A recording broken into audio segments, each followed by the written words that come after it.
She killed my gate code the very hour I was bringing home my son's graduation gown drizzle, clinging to the iron bars while the keypad blinked its red refusal. Calder, Redding. Accountant. Quiet neighbor. That's all she thought I was.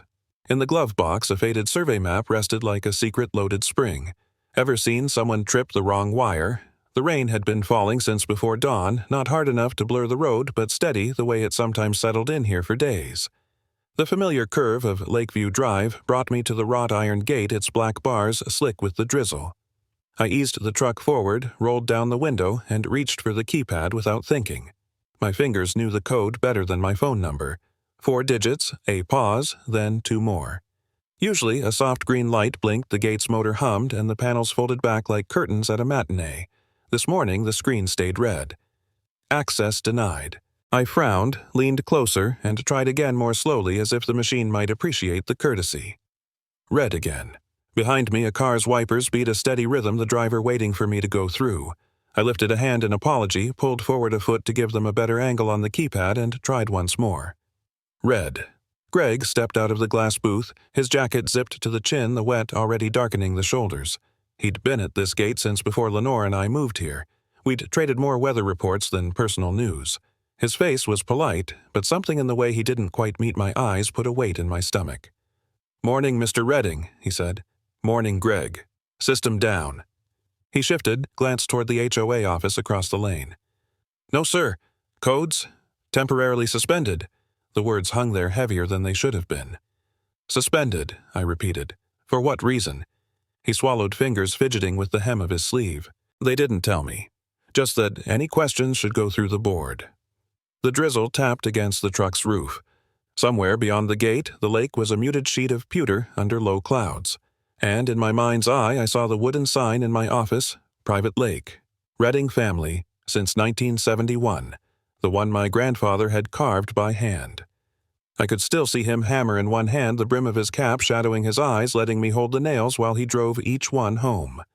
The sign had weathered decades, but it still smelled faintly of the linseed oil I rubbed into it every spring. I put the truck in park and pulled out my phone. The HOA number was still in my contacts, a convenience I'd never expected to use. The receptionist answered on the second ring, voice bright in that trained way. "This is Calder Redding," I said. "My gate code isn't working." "Yes, Mr. Redding," she replied, drawing out the words. "Your situation will be addressed at next week's meeting." My situation. The phrase tasted odd. "I don't have details, sir. The board requested all correspondence be handled formally. In writing, I guessed. Yes, in writing." I thanked her out of habit more than gratitude and ended the call. Greg was watching me from the booth, his posture tight. I stepped out into the damp air, walked to his window. Greg, off the record, who asked for this. He hesitated just long enough for the silence to answer. Then, in a low voice, "Your name's on the restricted list." That stopped me. "Restricted," I said. "Not temporary, not suspended, restricted. And you don't know who put it there?" He shook his head. "I'm not supposed to know. I just see the notes." I nodded, understanding. He'd already told me more than he should. Back in the truck, I waited for the car behind to pass through their green light, blinking cheerfully as the panels slid open. Most people didn't look my way. The ones who did gave the quick, embarrassed smile of someone glimpsing an argument through a neighbor's window. The steering wheel was slick under my hands. I made a mental note, log this. Dates, times, words exactly as they were said. It's what I'd done for years in my work, a habit that made small problems easier to prove later. The phone buzzed in my palm. A new email banner slid across the screen. Notice of compliance violation. The subject line alone was enough to make the drizzle feel colder. I didn't open it right away. Instead, I watched the gate settle back into place after the next car, its bars dripping like the ribs of an umbrella. Somewhere behind those trees was my house, my office, and the sign my grandfather made all as much a part of this place as the lake itself. I'd find out who decided to lock me out and why, but not here and not now. For now, I let the phone rest in my hand, the words of that subject line imprinted in my mind, and turned the truck toward the side road home. The email loaded slowly, the progress bar inching across my screen like it had somewhere better to be. When it finally opened, the first thing I saw was a grainy photograph of me standing by the lake in my faded jacket, hands in my pockets. The caption beneath read, "Repeated unauthorized use of community facilities." I scrolled down. The rest of the message was dressed in formalities, numbered clauses, references to bylaws, an incident code I'd never seen before. It might as well have been a bill from a utility company, except for the photograph. That picture said more than the words ever could. Someone had been watching, and not from far away. I leaned back in my chair, the pine shelves around me holding a jumble of old binders, framed sketches Lenore had done years ago, and the wooden Redding family sign mounted high on the wall. The grain of the oak caught the soft morning light, the letters still dark from the last oiling. My eyes drifted to it as if it could steady me. Security cameras. I remembered noticing them at the lakeshore last spring, discreet little domes on new metal posts. At the time, I'd assumed they were for deterring vandalism or the occasional overzealous angler. Now I wondered how many times I'd been caught in their glass eyes and who had queued up those images with my name in the subject line. I reached into the bottom drawer of my desk and pulled out a green folder marked HOA Notices. Inside was a stack of paper that had grown thicker than I'd realized. The first one, dated a year ago, was a $50 fine for non-compliance, though the description was so vague it could have applied to leaving my porch light on past midnight. The second was a summons to attend a mandatory HOA mixer. I'd skipped it, choosing a quiet evening with Lenore instead. The third, sent 3 months ago, warned that my gate code could be revoked for repeated violations. The paper had a certain weight heavier than its size. Each letter carried the digital signature M. Covington under the HOA letterhead, crisp, confident, the kind of signature you imagine someone practicing. Lenore's reflection appeared in the glass of the bookcase before I heard her. She stood in the doorway holding a mug of tea. "Another one?" she asked, her voice even. "2, if you count this morning's," I said. She stepped into the room, eyes on the folder in my lap. "Remember when she invited us to that barbecue I did? It had been the summer after we moved in." Marla's smile was all warmth, then her manicured hand on my arm as she insisted we had to meet everyone. I'd stood at her patio table with a paper plate making small talk while she worked the crowd like she was running for something. Lenore set the tea on the desk. "It didn't take long for her to cool off, did it?" "No," I said. "Not long at all." The chime of a new email broke the moment. I turned back to the screen. The subject line read, "Gate Code Revocation, Final Notice." I opened it. Shorter than the others and sharper. "Your gate code will be permanently revoked in 7 days unless the matter is resolved to the satisfaction of the HOA board. No photograph this time, no incident number, just a deadline bolded like a challenge." I looked up at the sign on the wall. The carved letters caught a line of lamplight shadows deepening in the grooves my grandfather had cut. For the first time since the gate had flashed red that morning, I felt something other than confusion or annoyance. It wasn't anger exactly, not yet, but it had weight, and it pointed forward. I opened my laptop and created a new folder on the desktop, typed 3 letters HOA, and hit return. The icon settled into place like a small square anchor. One by one, I dragged messages into it, the violation notice with my lake photo. The final, gate. Revocation warning, the earlier fines, and mandatory invitations that never sounded like invitations. Each email made a soft thup as it landed, a tidy sound that felt cleaner than the business behind it. A sticky note clung to the bottom corner of my monitor, the ink thinning at the edges where my thumb had worried it over time.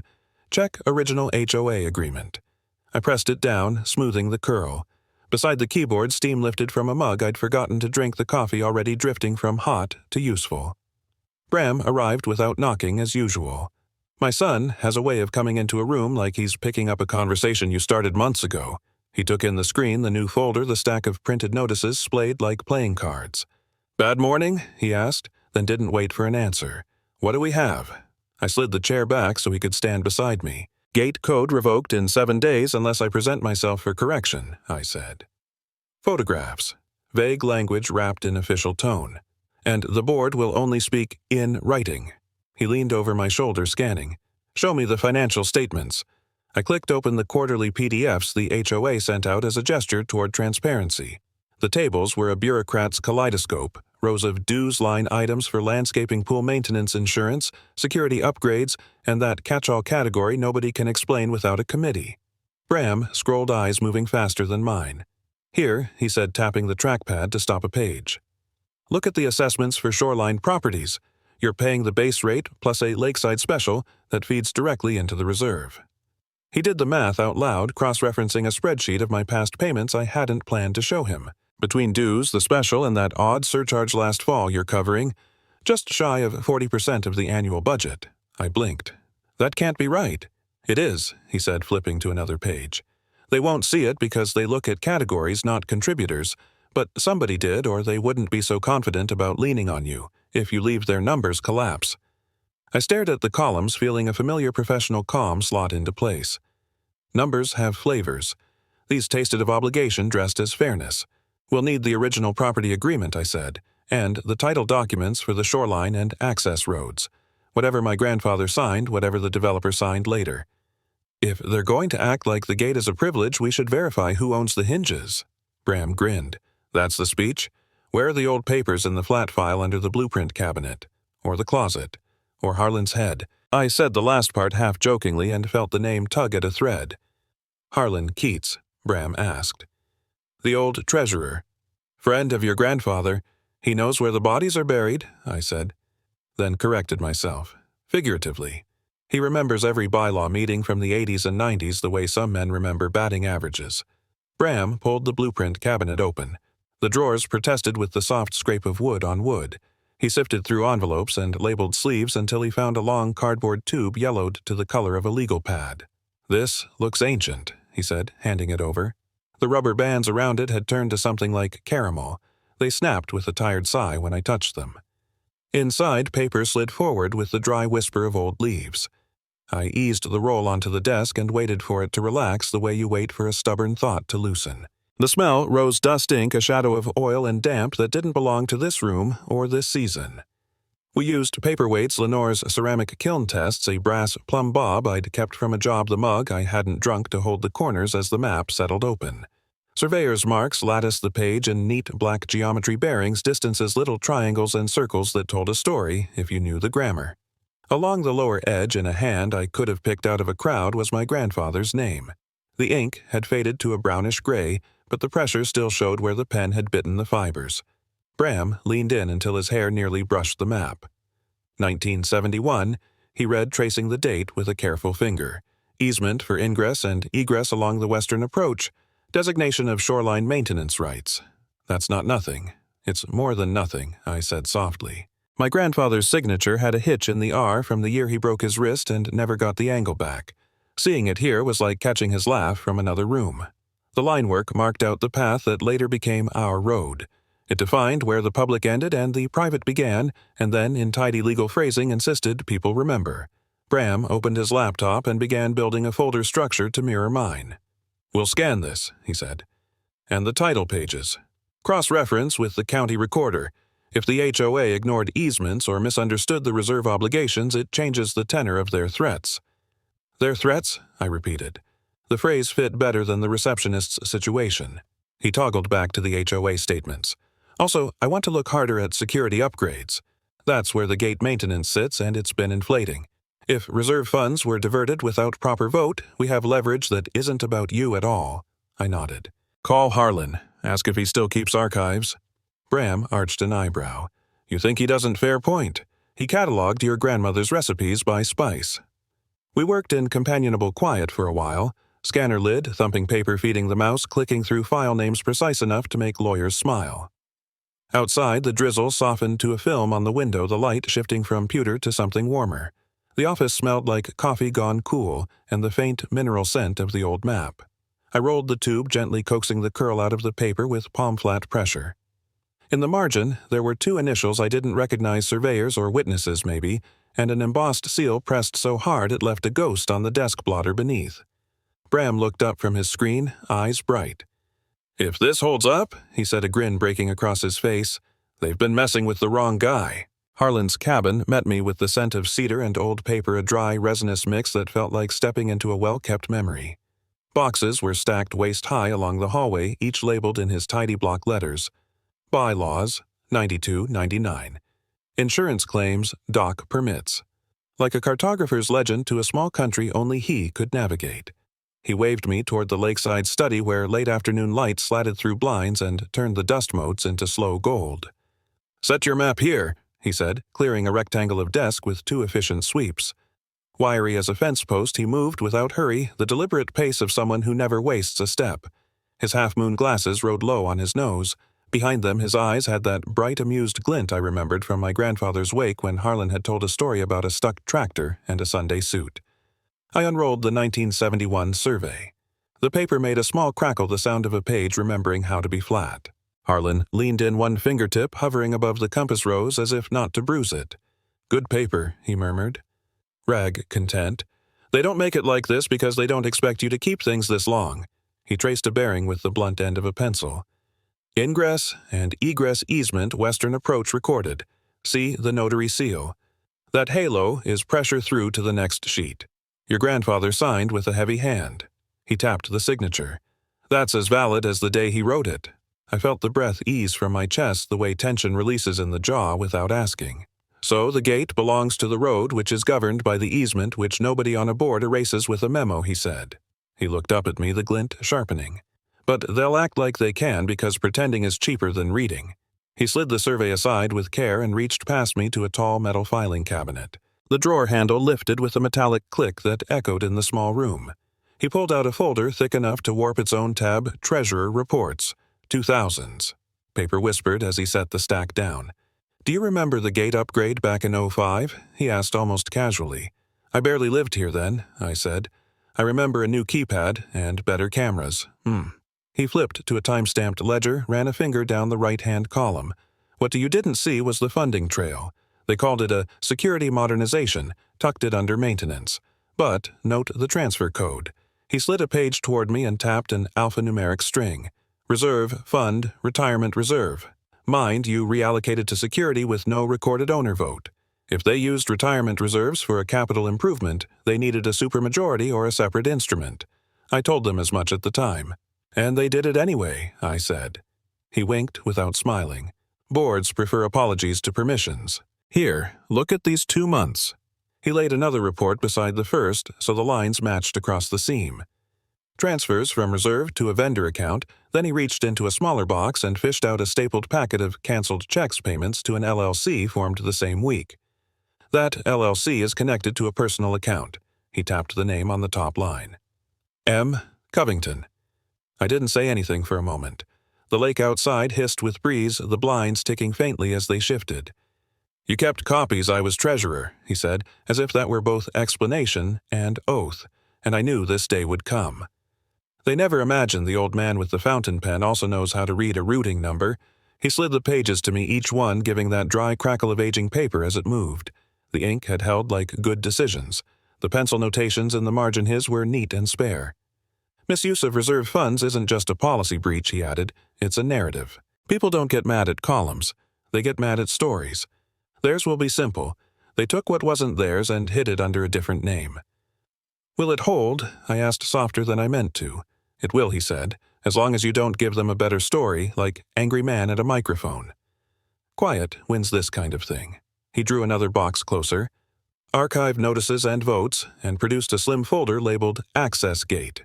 Inside, a brittle newsletter trumpeted the 2005 upgrade, all exclamation points and stock photos, no mention of the retirement reserve. He laid it beside the ledger like a caption under a painting. "Then, here's what we do," Harlan said, settling back. "You gather your documents, title, survey your payment records. I'll prepare a summary with the transfer chain." We wait. He lifted a palm before I could speak. "Yes, wait. Let her walk into her own trap. She'll escalate. She can't help herself. The more public the mistake, the cleaner the correction." I nodded, though patience felt like a shirt a size too small. He watched my face and smiled in the sawdusty way old men do when they recognize the younger version of themselves. "You have your grandfather's shoulders when you square them," he said. He never raised his voice either, not when he could raise a document. With a small ceremony that felt older than it should have, Harlan reached to a low shelf and lifted an object wrapped in brown paper. He peeled it back to reveal a wooden sign. "Hours, older lighter, the grain silvered by weather. Private lake, Redding, family. I took this down during the last dock dispute," he said. "Kept it safe while folks argued about whether it belonged there." He set my survey map on top of the sign, aligning the lower edge with the carved letters. The paper and wood seemed to belong to each other, claim and proof story and footnote. The room held still then, the way rooms sometimes do when too many years speak at once. I heard the lake, the soft breath of it.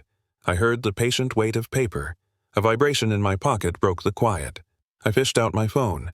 The HOA app's alert banner strobed across the lock screen in flat, unsmiling font. Your gate code has been deactivated effective immediately.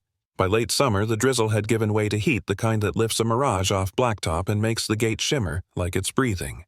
I slowed the truck as the keypad came into view. Its screen was blank, the same dead square I'd seen for weeks. I could have turned toward the back road, slipped in quiet, but quiet had done its work. Today was the meeting. I eased to a stop, rolled down the window, and pressed my code anyway habit, or maybe a farewell. Nothing. The metal warmed the air like a toaster. I set the phone in the cradle. A little green dot glow told me Bram was already watching through the house security feed. He'd linked the driveway camera and the dash cam to his phone, ready to stitch whatever happened into something no one could wave away. Greg stepped out of the booth before I could call him, hat pushed low against the sun. Sweat beaded along his hairline. He wiped it with the back of his hand, leaving a pale track. Morning, Mr. Redding. Morning, Greg.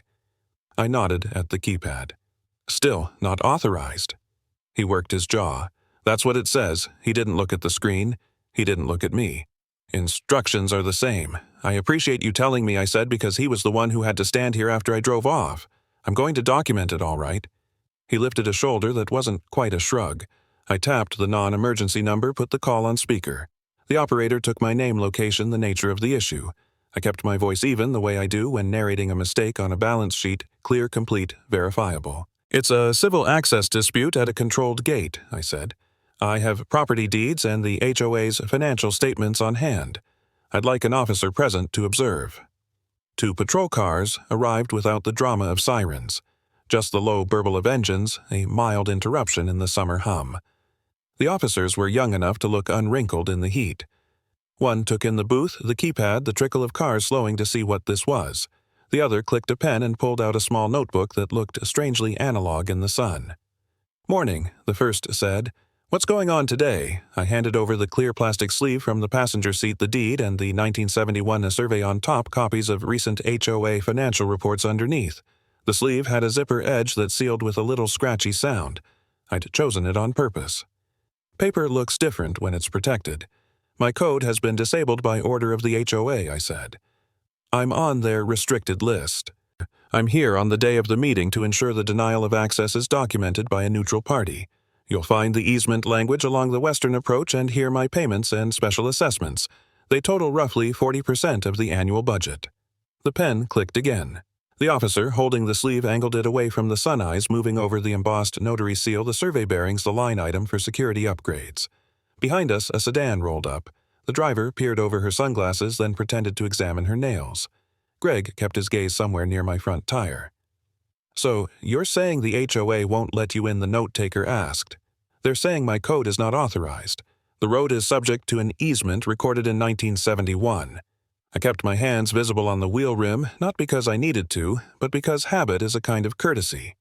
The first officer looked from the documents to my face and back again. His expression shifted perception, aligning with memory. Were you at the River Rescue fundraiser last fall? He asked, voice tilting. I helped sponsor it, I said. He nodded, the tone of his body changing as if a gear had engaged. Right. My little brother's on search and rescue. You funded the dry suits. That was a community effort, I said, and meant it. But the air around us loosened by a notch. The second officer capped his pen. We're here to keep the peace and document what we see, he said. If you're being denied access, we can record that you presented deeds and agreements showing your rights. We can't compel the HOA today, but this'll read clean. That's exactly what I need, I said. He turned to Greg. Sir, can you confirm for the record that Mr. Redding's code is disabled? Greg's throat worked. That's what the system says. He gestured at the screen without touching it. A single bead of sweat broke loose and drew a line down his temple. Can you authorize entry? I don't have that permission, he said, voice careful. Office handles changes. The note-taker wrote this down, the pen's tiny click punctuating each line. I felt the heat collect in the truck cab, smelled the faint, plasticky tang of the dashboard warming. A cyclist coasted past. 2 teenagers slowed to whisper at the sight of uniforms.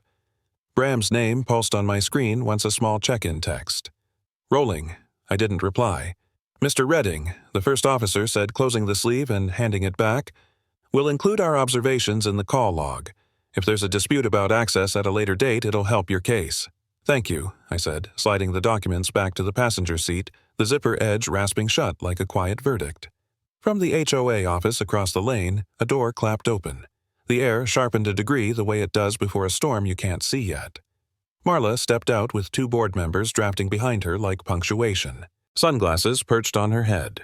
She scanned the little tableau patrol cars, the booth me in the truck, and fixed on the officers as if they were items on an agenda. Her voice carried bright and hard. "You are not allowed in this community today." Folding chairs squeaked as neighbors settled the low murmur of a summer crowd trying to sound calm. Fluorescents buzzed overhead. The Oregon flag hung in the corner like a quiet witness. I took a seat in the last row. Harlan slid in beside me with a nod. Bram set his laptop on the aisle seat and checked the HDMI cable twice, then once more out of habit. Marla opened the meeting with a smile that didn't reach her eyes. "Housekeeping first," she said, pages shuffling. Then a brief note on security. She tried to keep it moving motion seconds eyes, but when she reached security her voice brightened as if she'd arrived at good news. "We've made necessary adjustments to ensure safety at our entry points. Certain codes have been—" I stood. "Madam Chair, a point of order." My voice sounded steadier than I felt. A rustle moved through the room. She blinked, surprised that the man from the gate had turned up inside. "Sir, you'll need to wait for resident comments." "This is a point of order," I repeated. "It concerns access and the use of funds." Harlan's knuckles brushed my sleeve, a small permission. Bram lifted the remote. The projector woke with a throaty fan and threw a rectangle of light onto the wall. The first slide was the 1971 Survey Clean High Resolution, the notary seal visible even from the back row. I stepped to the podium and let the image breathe. "This," I said, "records an easement along the western approach, the road we all use." I traced the bearing with the laser pointer. "It predates the development. It obligates the gate to the road, not to whim." Marla tried to interject. "We'll address documents during," but a hand went up in the second row. "I'd like to hear him," a man said. Others nodded. The meeting for a moment belonged to the room. Bram clicked. The next slide, a scanned deed with the embossed seal catching the projector's light like a coin. "These are the title documents for my parcel," I said. "They sit with the survey and speak the same language." Click.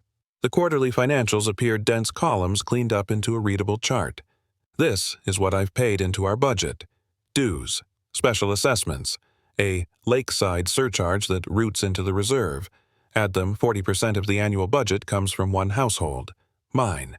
A soft gasp, a low, "no way," the whisper of someone doing math on their fingers. I didn't raise my voice.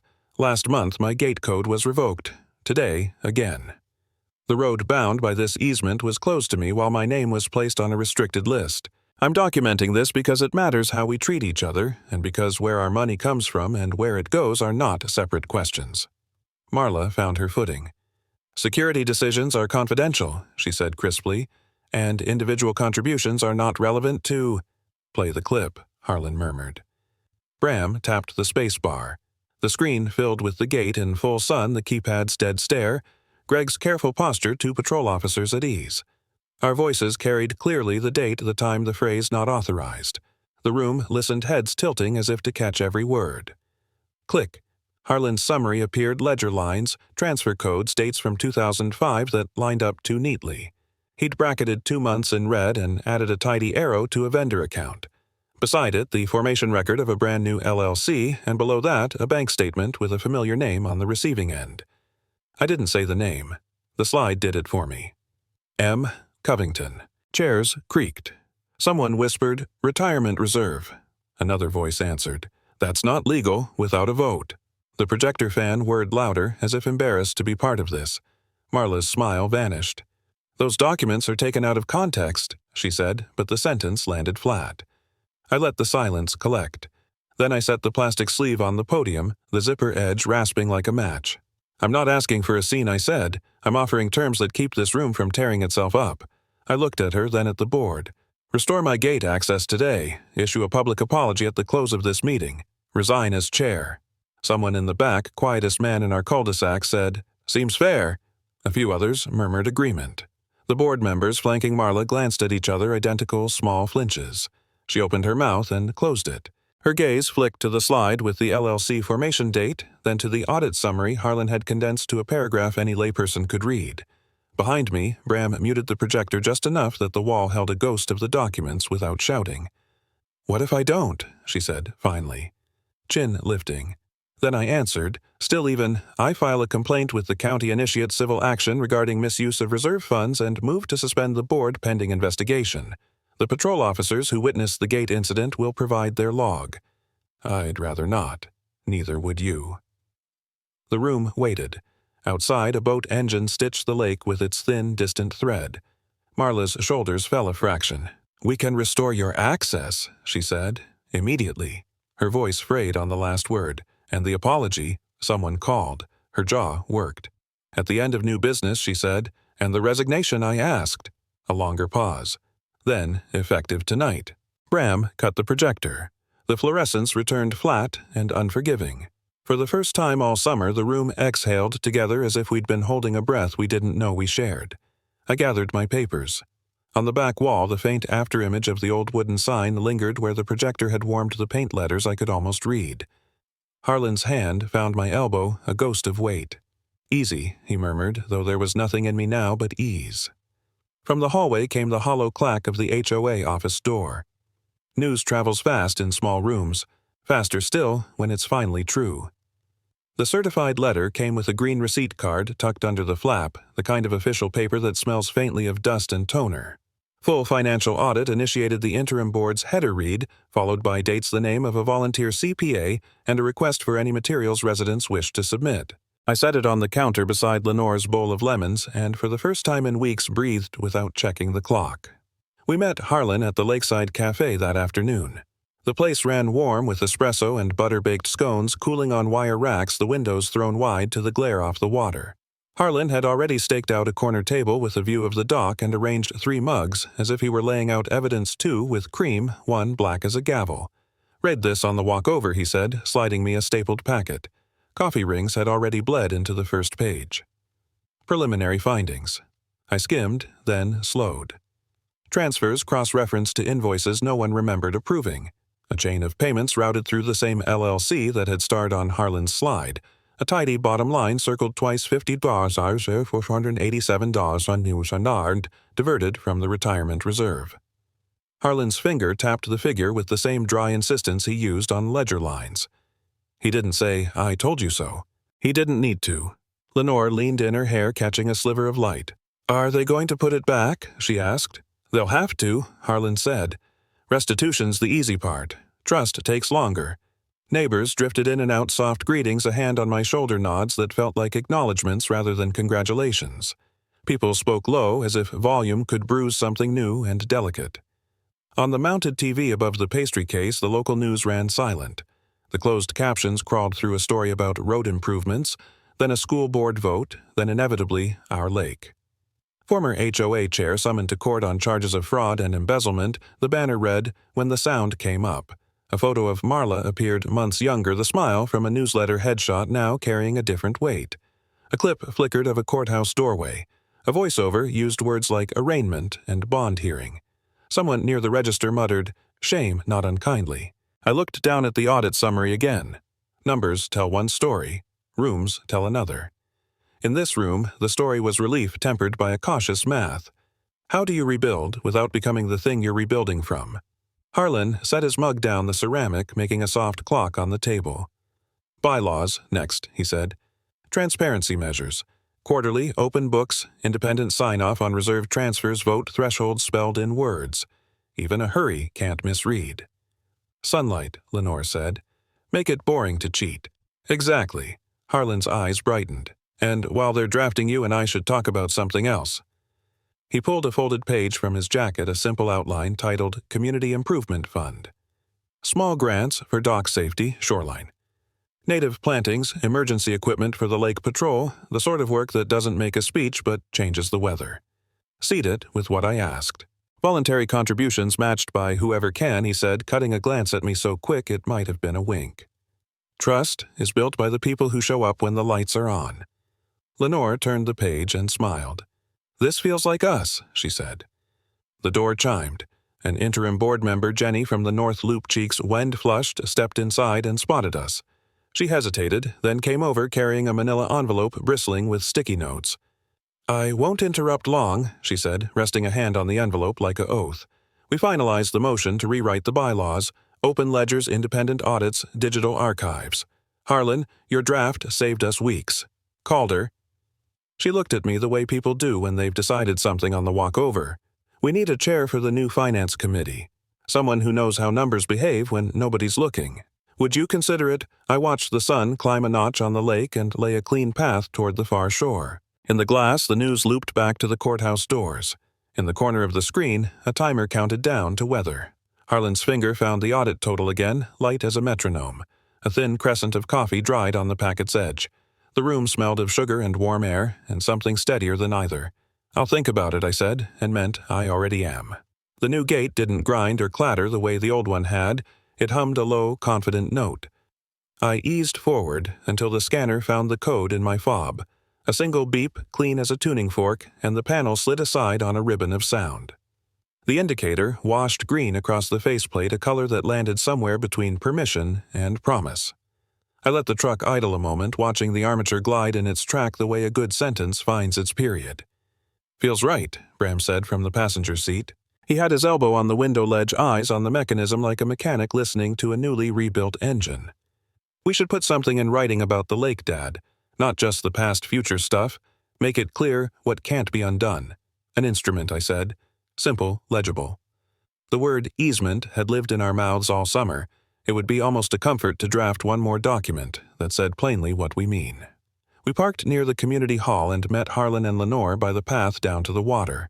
Early autumn had brushed the maples with a faint burnish. The edges of leaves were already taking up a darker line. The air carried pine and the faint mineral tang that comes when the lake has been turning over all day under sun. On the table under the gazebo lay a coil of rope, a level a handful of lag bolts in a tin, a socket wrench, and the sign. I lifted it with both hands. Oak, smoothed by decades of weather and the habit of touch. The letters my grandfather carved still held their shoulders, Private Lake, Redding family, since 1971. The year always looked newer to me than the words. Numbers are good at pretending they haven't aged. Lenore ran a thumb along the bevel. We're really putting it back, she said, not asking. We are, I answered. And we've recorded the access clause with the board, filed and indexed.